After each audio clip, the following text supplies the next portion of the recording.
Welcome back, class. We've got lots of Disney news to digest, from the Emmys to Jimmy Kimmel and several new announcements, and plenty of nerd teacher banter along the way in a Disney Discourse episode of The Fandalorians. Teachers by day, nerds by night.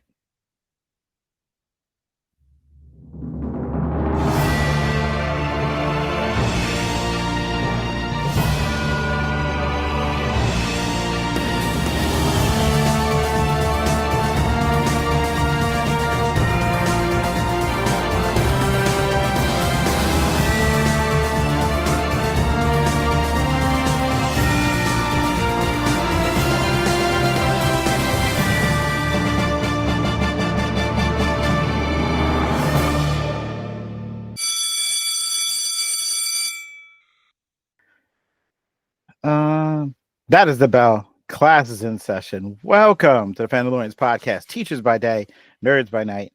We are the #1 pop culture podcast by public school teachers. I got it right.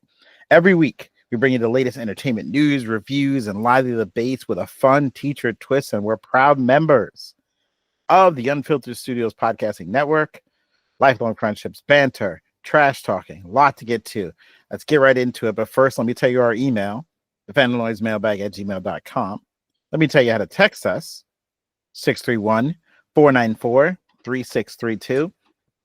We get new listeners all the time, and let me introduce myself, and everyone else. My name is Mr. Richardson, fourth grade teacher and the man who is creating his own multiverse. I'm making it happen, guys. I'm making my own multiverse. Multiverse for what? Thank you for saying that, Mr. G, so I can continue with what I want to say. So you know what? Because if they don't pass the ball, you just you're ball hogging. Like, you need someone to be like, why? As if you didn't know. Okay. Hold on, Mr. Richardson. Did you just create an interconnected series of universes that have common themes and characters that run throughout all of the shows? That's right, Mr. McDonald. I did just that. So, I write plays for a school that's not mine, but I go there and do the plays, which is great. So when the kids sometimes don't get cast, I don't have to look at their faces in the hallway. But the beauty of it is I wrote a play that we did last year. It was so great. And as I was working on this year's play, because we want to do something different, the school is just 5-6. But like, if we have 2 plays or 3, we could just rotate. It should be fine. But I want to make something new. And then I got stuck on the idea of, fairy tales, which is what I like to use because there's no rules with, you don't have to really stick to a lot of logic when you do fairy tale land. Magic explains a lot. You don't have to really worry about things. I said also you don't have to worry about a lot of copyright. Right. Which isn't that big of a deal as long as you're not making money off of it. But either way, what happens is it's a character from the previous play. And then I got the idea on Mr. Hewitt of just making a connected universe. So this play takes place about 9 months after the last play. But there will be some exposition to explain some stuff in case, the 5th graders coming in don't know what happened. The teachers will get it. It's subtle, but I'm linking it all. And it literally connects back to the ending of the play before without you don't have to have seen it. Unlike a Marvel film, you don't have to see them all, but there's enough there. I'm excited about a multiverse, and Mr. G's making our logo, which is very exciting for me. My other co-teacher, New York City public school teacher, and the man who gave a bad movie another chance, Mr. McDonald. I'll lay it up for you. I'll pass it to you. What's the movie that got the bad look, but then you gave it a second chance? Okay, so this morning I was up and we had off today, so I had a little bit of time and I was just flipping through and I saw it was on the TV and I was like, was this as bad as I remember it being? So I sat down, willingly gave my time and attention to see Rise of Skywalker. So look, let me explain. So I watched it. Did you start from the beginning, though? You just start from the beginning. Yeah, absolutely. Okay. Keep going. Beginning to end. So I'm watching it, and all of a sudden you're like, well, this movie, it can't be as bad as you think it is. And there's got to be some redeeming parts. And the answer is no, it is terrible. No. Even after the second watching, there's really only one redeeming part / character, and that's Kerry Russell's character because she has a cool helmet. But other than that movie is just bad. Yeah, no, I remember not liking it the first time around. I mean, a lot of the times because you have, your predisposition towards certain things and anything that clashes with that, you're like, I didn't like it because of that. And then you watch it again and you're like, nah, it wasn't that bad. No, this was just as bad as I remember. Well, there you go. My other co-teacher, Mr. G, is back. And surprise, surprise, we haven't talked to him in a while. He's finished another book, like another 100 books. I can't even count how many books. It's been a lot. It's been a lot of books. Some good ones, some interesting ones, and not good ones. And the one I'm going to talk about is not a good one. And I had such high hopes for this book. It was called The Resistance of Witches by Morgan Ryan. And it's World War II. And they're a witch coven. So there's witch covens all over Earth. And they decide to get involved in World War II. And just like instead of being like in the Harry Potter universe, they actually work in some reasons why the Hogwarts and the other wizards never actually get involved. Stay out of Muggle affairs like that. Okay. Exactly. So what happens is they like, oh, there's this MacGuffin out there that the witches can harness and we can use it to help bring an end to the war. And it was like, all right, this is Indiana Jones and the Raiders of the Lost Ark, but with witches and magic and all that stuff. And it just was horrible. I just listened to it and it was just like not exciting. I was just expecting more from it. And I listened all the way through to the end. And the weird thing is like they find the MacGuffin like early on in their quest. And I'm like, I still have more than half of this book left. What is going to happen? So, but yeah, the Nazis had witches and they were fighting for the Nazis. It was, it like had all of these things to be a really awesome, like concept. It just fell flat. It sounds amazing. Like the premise itself sounds great. I sprinkling or shoehorning them into history without changing the outcome of it. Yep. All right, so I have to ask you a question, Charlie, because now I'm thinking, because I'm in writing mode, because that's all I've been doing for the past 2 days. Is there a point where it was like going great and then just broke left? Or it like right after it, once it kicked off, it fell apart, or it kind of was going strong and then just they took a turn that they couldn't come back from? It was early on. Like I said, they basically found the MacGuffin very early, and it wasn't a lot. Up until that point, was it fun before till they found the MacGuffin? Or no? Yeah, because I was all excited about it, and then it was just like, So could everything up until the MacGuffin be like a series, a Netflix series? Oh yeah, like it's you talk about like movies that could be remade or better, or movies that flop that should be remade. This kind of feels like I think it could have been a great series, something like that. But to me, it just fell short. So Charlie, have you read any other books by this author? I don't think so. No. Because it also could just be maybe they're not a good author. They had a really good idea and just didn't execute it well. And then you're like, I could see somebody like Mr. Jimmy say, Mr. Richardson just go, give me a shot at this. I can fix this. This could be her debut book. I'm pushing her author profile, and could be her debut book. It came out in July 2025. Just came out. Good idea, poor execution. Yes. People could have enjoyed it. I don't know. I just did. I wanted the expectation way exceeded what happened. And it happens sometimes. And then other times you get completely like, oh wow, that was amazing, or that was so much better than I anticipated. All right, Mr. G's back. I swear he was coming back for this today, not for K-pop Demon Hunters. That's okay. He's in the building. All right, we're going to play the jingle, morning announcements, and run into some rapid fire segments. But now it's time for the morning announcements. Mandalorian fans, won't you lend me an ear? I hope this podcast sound is crystal clear. Now listen up, people, I got something to say. These are the morning announcements for today. All right, so rapid fire roll call. Mr. McDonald, you want to explain what that is to listeners at home? We didn't have enough topics for one episode that we wanted to really talk a bunch about. So we're like, there's a lot we want to talk about. So we're just going to talk about a lot of things moderately quickly. So today we have 5 topics. They actually all tangentially have to do with Disney. That was completely and totally on accident, but it goes with our theme pretty well. So we're going to start with topic 1, Mr. Richardson, whenever you're ready. And then we're just going to kind of, spitball, see what we all think. All right. I got a stopwatch going. I got time on the clock. I will show it to you when the time as we go. So we're not on too And then long. we'll completely ignore that bit after the second topic. Yep. Yeah. But it's fun to start. It's fun to start strong. Yeah. All right. Keeps first us topic. Moderately on task. Somewhat. First topic is obviously Jimmy Kimmel's suspension and return. I'm going to run through it as quick as I can.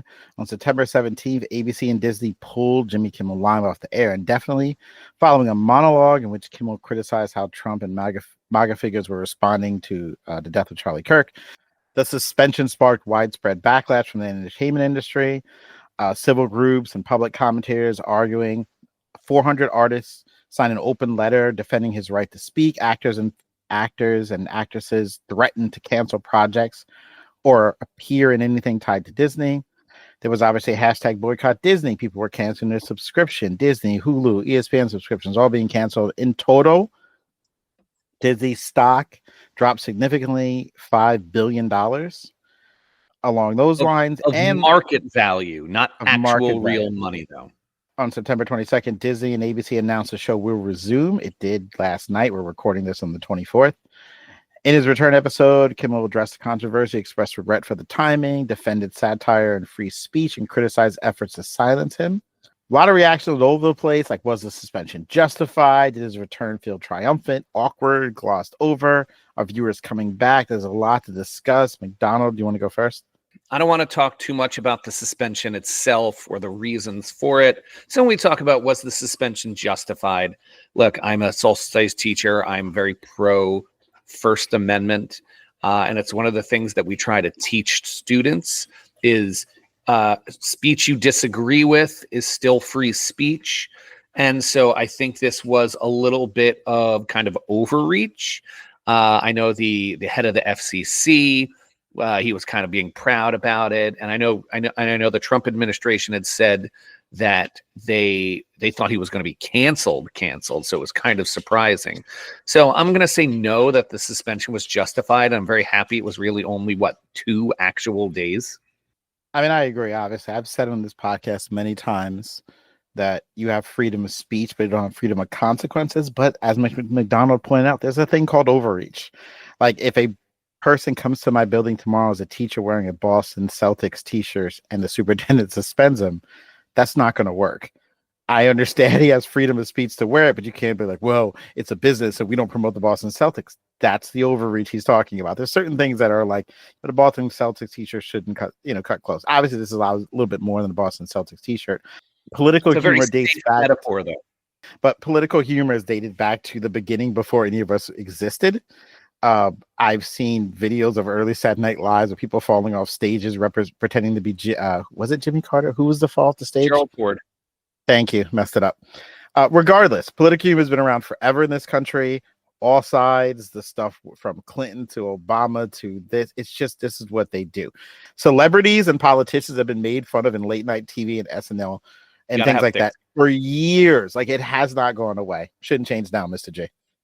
I don't watch Jimmy. Actually, I don't watch any late night live. But in the morning, I go through I'll watch Seth Meyers, the Daily Show, and then Jimmy Kimmel and Stephen Colbert. So I do watch them all in the morning as I'm getting myself ready on various streaming platforms. My first thought was that if Jimmy Kimmel didn't come back to live television, would he continue doing something on a streaming service where he would basically continue doing the same show, but it would be streaming because, I don't watch it live.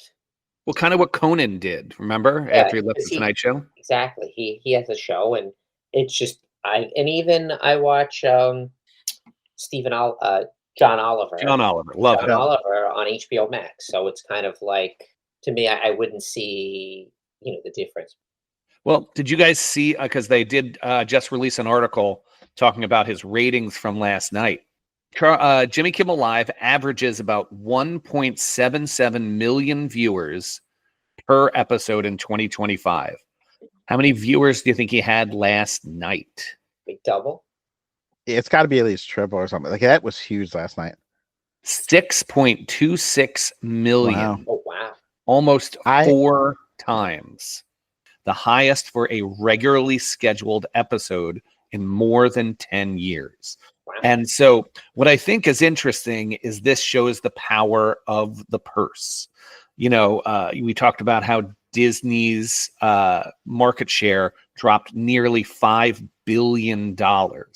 And I think this was just a bridge too far for this political administration to kind of go, because it did seem very politically motivated, this suspension.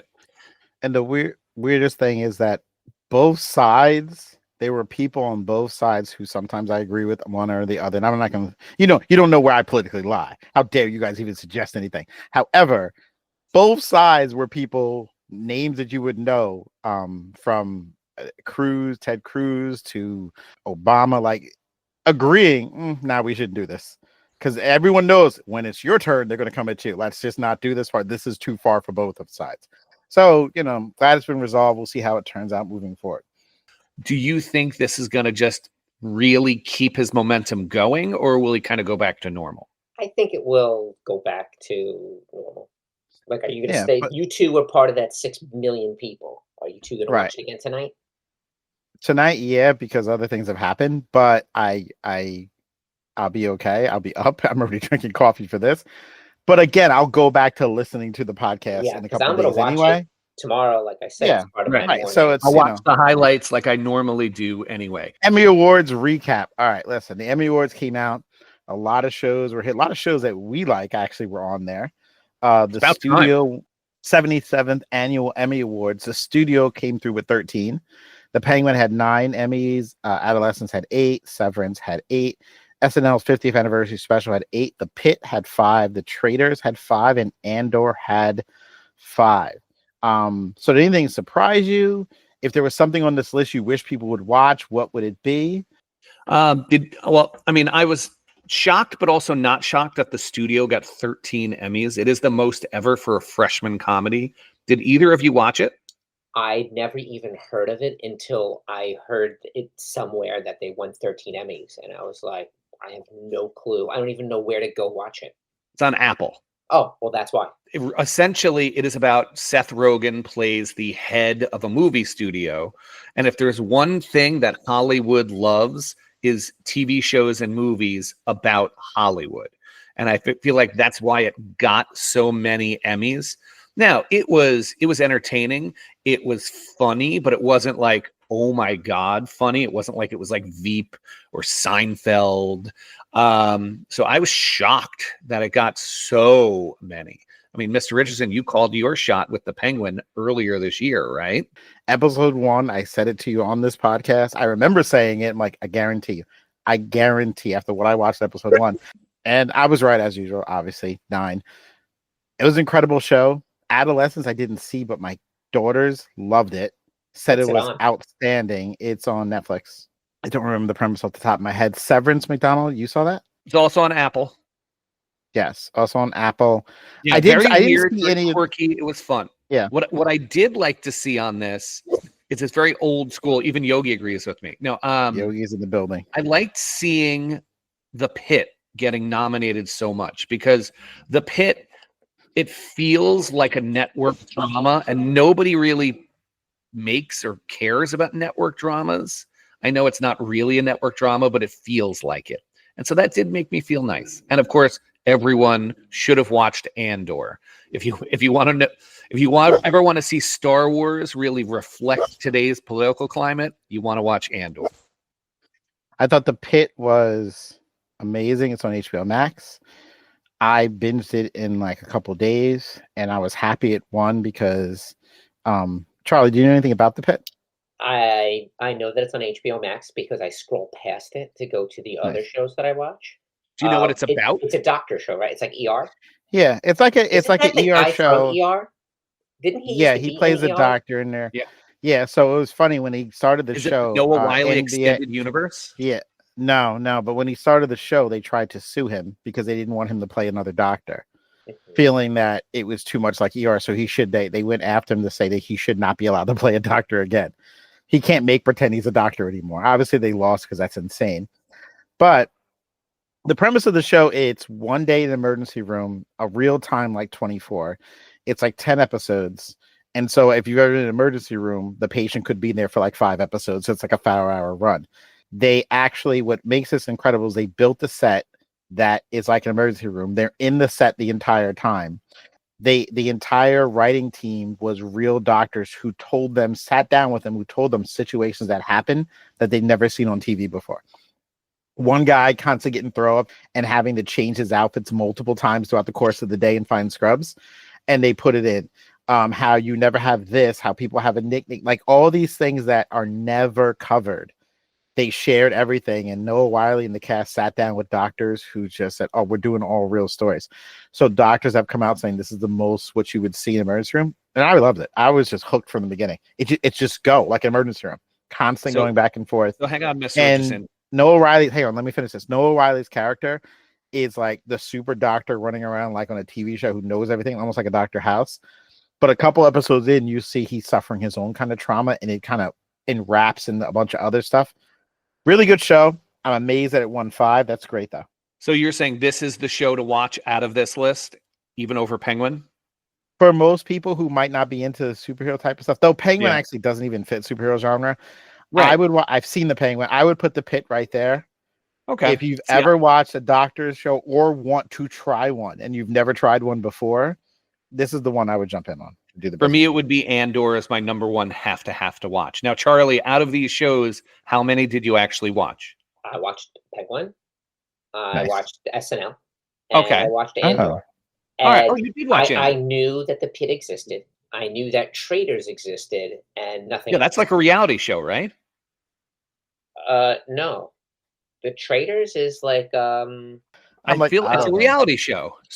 Alan Cummings is the host. Oh, then I absolutely have no clue what this is. And so reality. All right, it is American. They have their own category. I forgot about that. That is okay.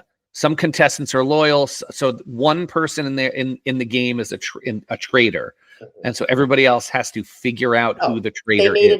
They made Among Us into a reality that's show. Exactly what it is. Gotcha. But with classy British host. All right, so I never had no clue what that was. So back to the list. I knew what Andor was, Penguin, and The Pit. And no and clue about Studio, no clue about Adolescence, Severance. I might have heard of it before, like in a random commercial, but I didn't know anything of it. The Mandalorian and Grogu trailer was released on Monday. What a coincidence. Released the trailer. We're catching heck out here. Tell your theory, Jimmy. I mean, it's not a theory. It's everyone knows. Disney was catching a lot of hits all weekend. And before they even announced that Jimmy was coming back, they were like, hey, guys, we got this trailer for you. And then I did some research because, you know, the nerd I am, trying to find out when this trailer's ever been released on a Monday. And trailers are only released on Mondays when they're in Monday Night Football during the early second quarter. That's it. They've never had this early 9 a.m. release before. So hey, listen, they were trying to get some good press. Anyway, look at this shiny thing over here. Look, ignore the rest of it. Someone said something else. All right. Tone, visual, plot hints. What does this mean for the future of the Star Wars cinematic universe? Predictions, and just honestly, guys, will this make over $1 billion? Is Star Wars over? A lot to unpack. But what was your thought of the trailer, Mr. G? You just watched it. What did you think? Instant reaction. Instant reaction. It's just a super long episode. Is that good or bad? Bad. You know why? Because when The Mandalorian first came out, my very first reaction was, this is some high quality, like, television. Like, it, for all intents and purposes, The Mandalorian felt like a movie. It was no cost cutting on the budgets, no lame visual effects. Everything in those seasons looked legit, like I was watching a movie, except I was at home. So you don't think we need this? No, I think it could have just been an episode. Well, a season, so to speak. Okay. And we're just going to get a season condensed, kind of like Moana 2. It was a series that they just condensed into a movie. See, the only thing I think they planned this to be a movie. I think they made this to be a movie. It wasn't like a season. They literally were going out to make a movie because they were trying to make more money off it. But like Mr. G said, I 100% agree. It just felt like a new episode. There was nothing in it I hadn't seen before. The ad or however you say, because I hear multiple ways of saying it, falling over. I always call it like, at. Yeah. Is that supposed to be like the moment? Oh my God, it fell! Like that's the last scene in the. There'll be a second trailer at some point, but there was nothing in it having Sigourney Weaver there. Okay, but there was nothing in it that made me jump forward and be like, "Oh my God, this is going to be exciting." Of course, I'll probably go see it, but I'm not like it does not. What's the days of the week, right? This is a Monday level excitement. I'm going to see it because I'm going to see it, but there's Jimmy, nothing in it that made me jump out of my seat at all. I really don't care. It feels like an episode of TV that's long. This trailer is not for us. We're going to see it either way. This is introducing the world of Grogu, of the formerly Baby Yoda, to the larger world. I mean, if you've been living under a rock, you might not know who Baby Yoda is. And so this is just showing what kind of universe and what kind of world they are living in. This isn't the plot trailer. This is just, look how fun this looks like it's going to be. You know, has how they showed Grogu doing 700 adorable things. And guess what? I was in for all of it. The little scene where he's eating popcorn or whatever it is. You're like, oh my God, that is unbelievable. You know what's weird on that scene? It looks like they're at like a pit fight. There's some sort of fighting thing. I'm like, oh, why isn't it a Rancor monster? It's just some different looking monster. No, you know who that is? Or you know what that is? What? That is a hut. No. There's another scene. I saw the hut. I saw the hut. There was another scene where they looked like they were fighting something. Someone was fighting something that looked kind of like a Rancor monster, but not really. I don't know. Maybe we'll know more later. Yeah. But even if it's not for us, I don't think any part of it. I don't know. I mean, I don't know anyone who doesn't know about this, who watched this and probably said, "Oh my gosh, I have to go see this film." I never watched the series.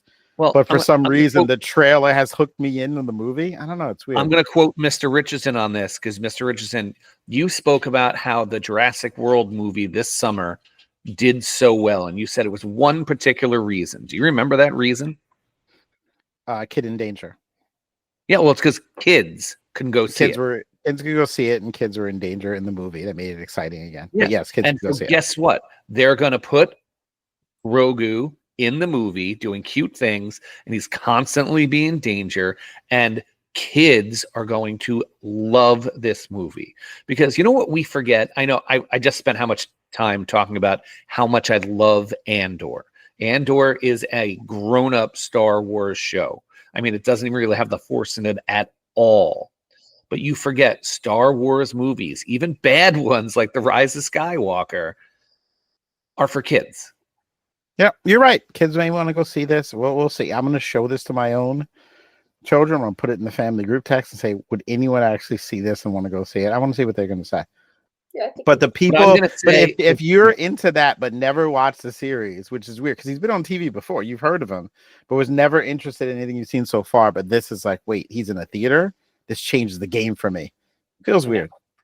No, I agree. So to me, the marker for me in my household will be if my daughter wants to go see it. Then it's a true 4-quadrant movie. Yes, because she's a complete outsider. I'll have to ask my wife because she's never seen a single episode of The Mandalorian. She's seen every Star Wars movie, though. So I'm very curious. Show her the trailer, say nothing, and say, is this something you would go see? You know, and then see what she would say. Let's all do it. We'll come back. We'll bring this back next week before we talk about K-pop. Will this make $1 billion? No chance. When is it coming out? Christmas? Oh, May. May. It said May. No, it's not going to make $1 billion. You know what? Yeah, because I feel like $1 million. Nothing really makes it anymore. $1 billion honestly. Movie has to be huge.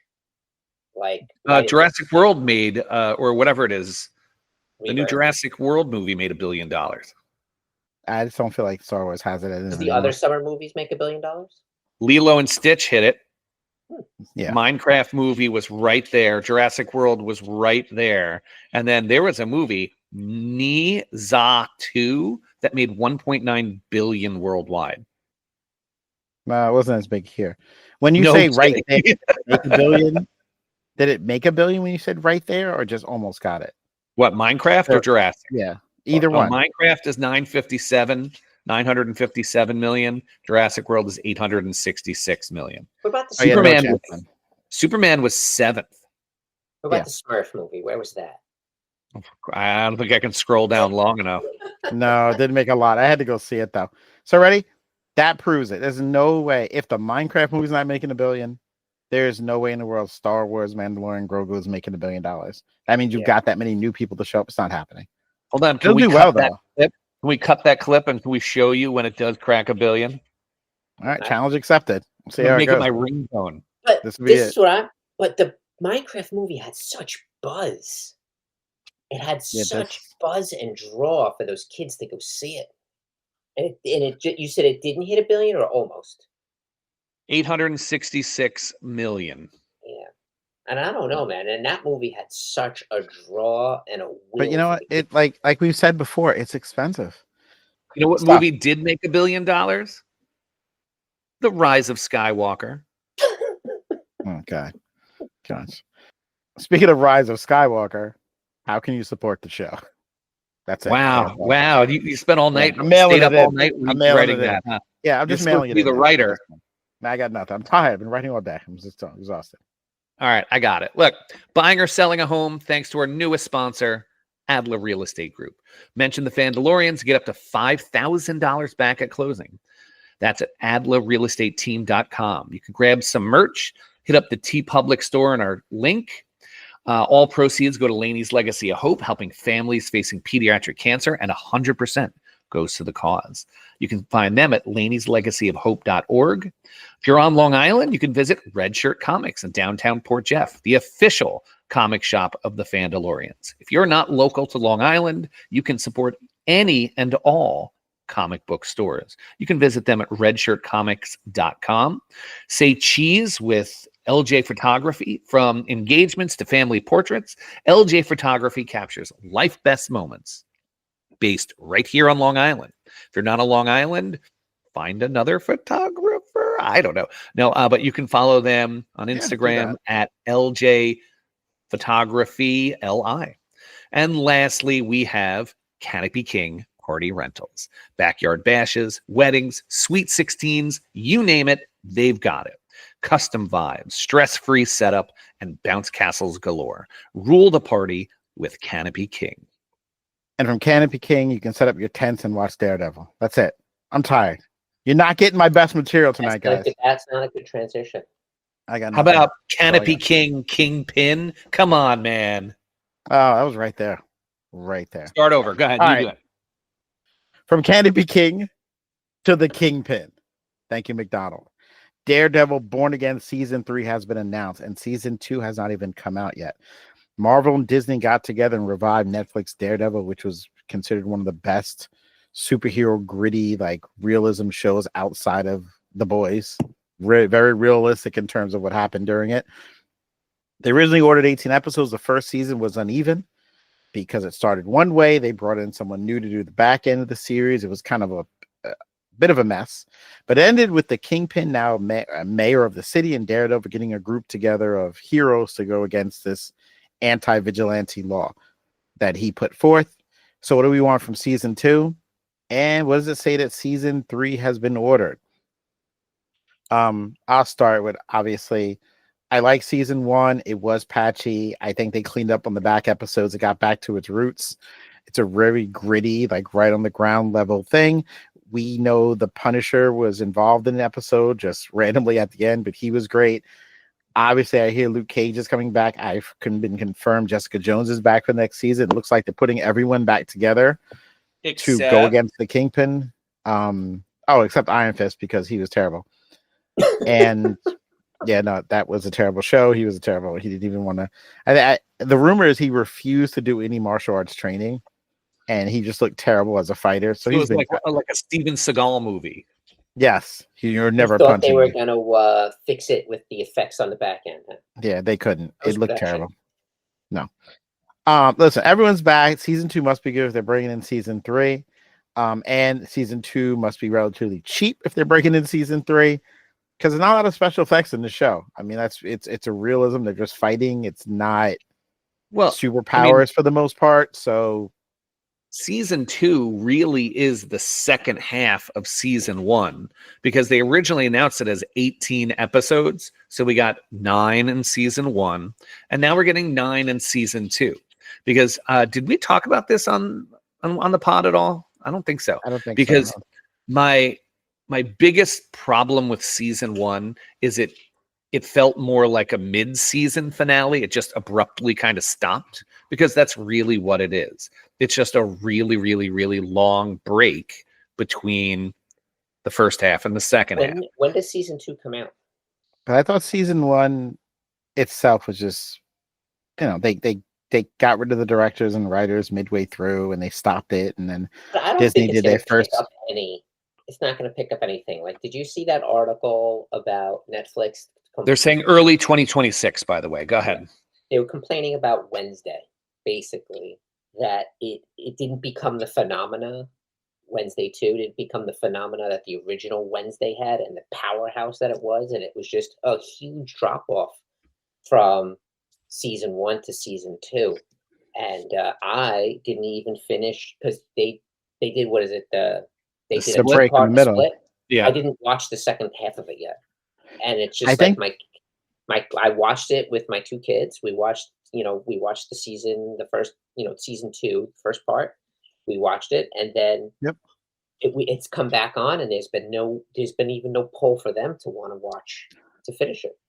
This is 100% what happened in this house. Bryn and I watched the first season, the beginning of season 2, and then it stopped because it killed all its momentum. She gets hurt at the end of season 2. We'll leave it at that.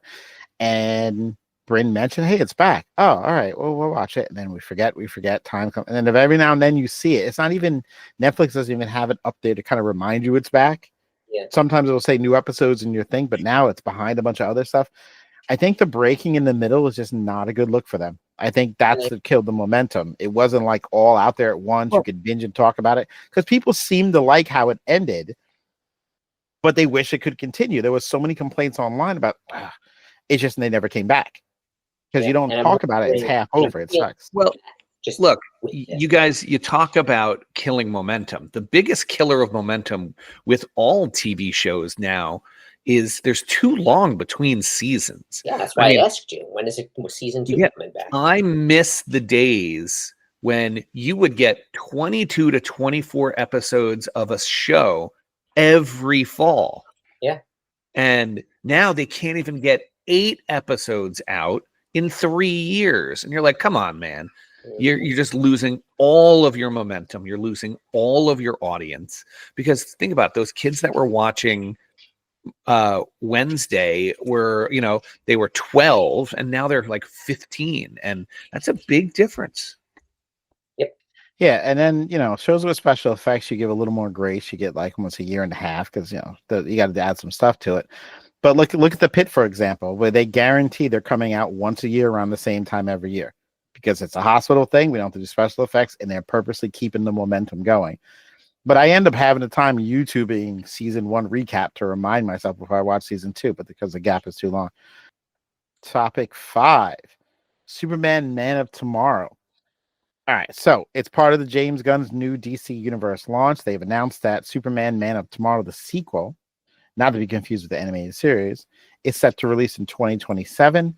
Spoilers that have been released, supposed spoilers have been released, centers around Superman forming an uneasy alliance with Lex Luthor.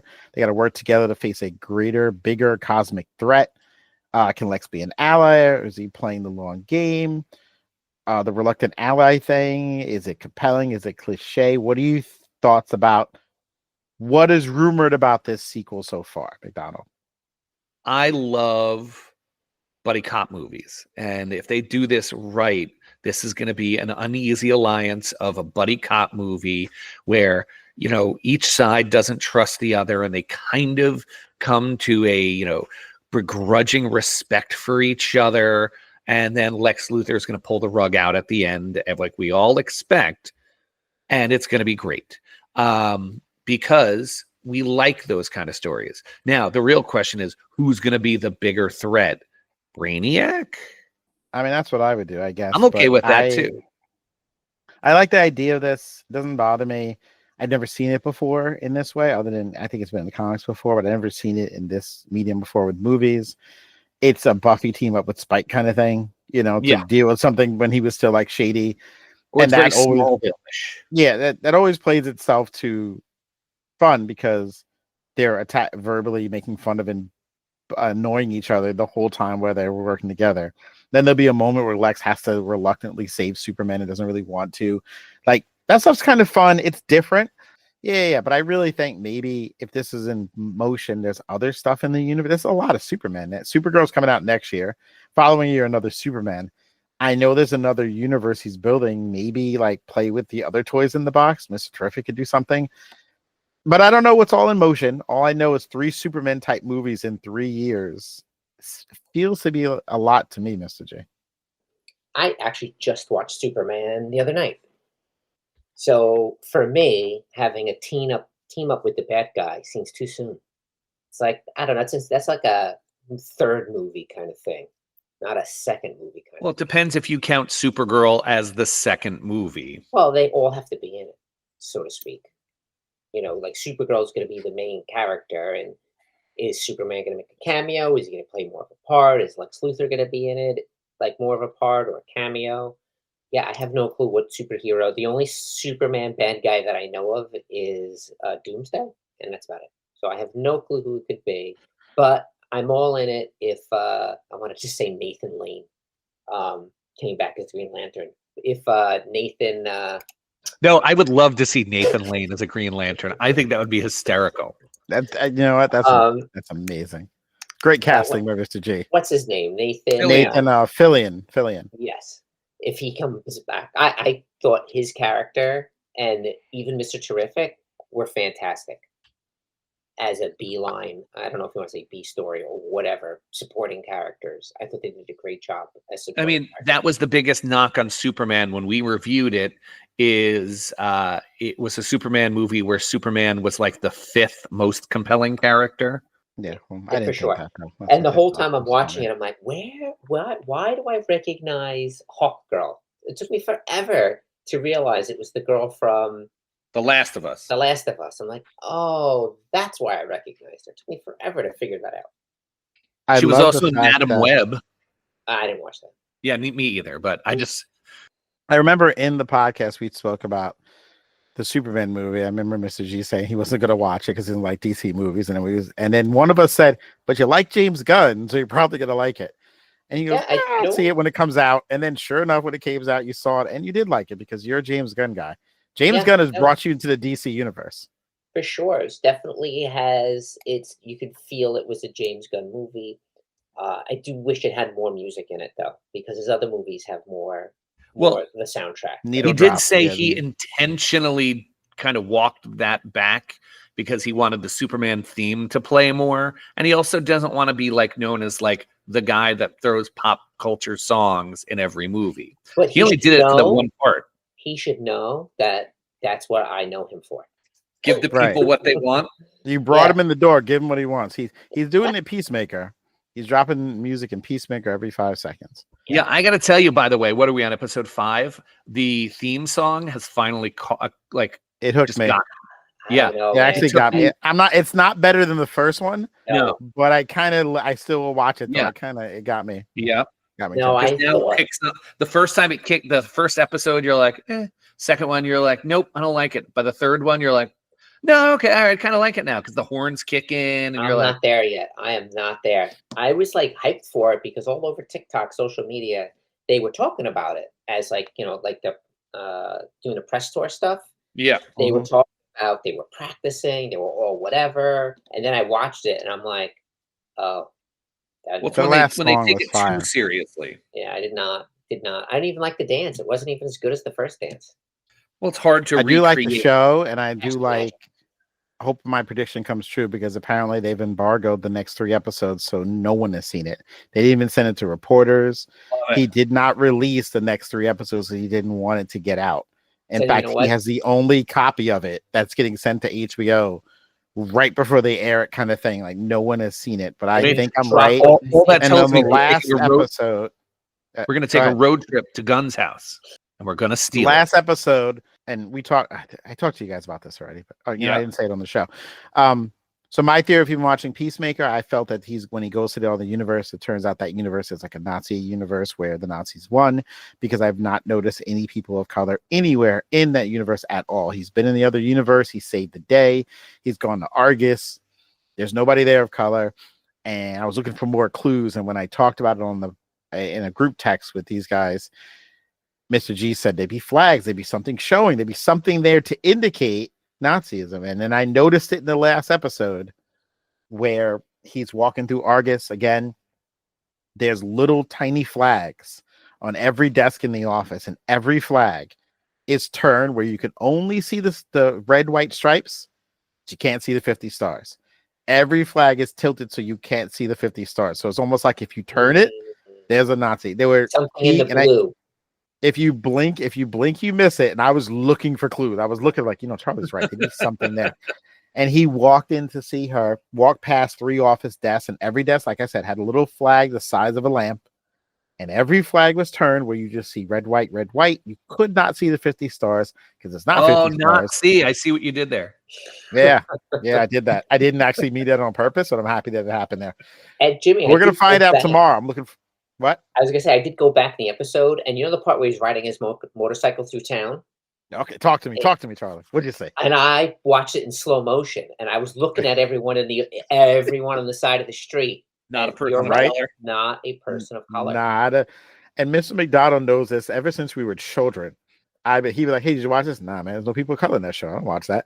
And it's always been a running joke of just noticing it. Not that I care, because I would watch Cheers and like things that were just, it doesn't matter. Representation. But out of habit, I notice it. And then when I notice it in this show, I'm like, eh. And then I start thinking, oh, wait a minute. His dad is the biggest Nazi in our universe. What if? And then I started looking. So I'm going to find out tomorrow. I'm excited because we're recording this. The best response that I've ever heard someone when they say there's no white people, there's no black people there. And the best response is like, you ever watch Dawson's Creek? Right. You know what? It's in the same universe. That's where it is.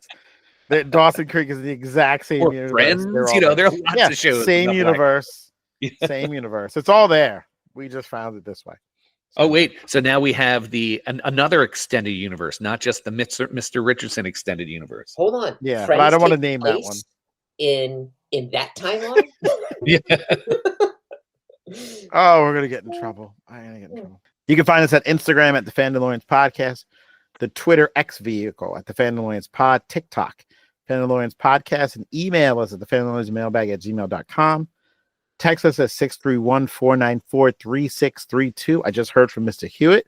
He's on for next week on Wednesday. We're doing the K-pop Demon Hunter thing again, or thing for the first time, not again.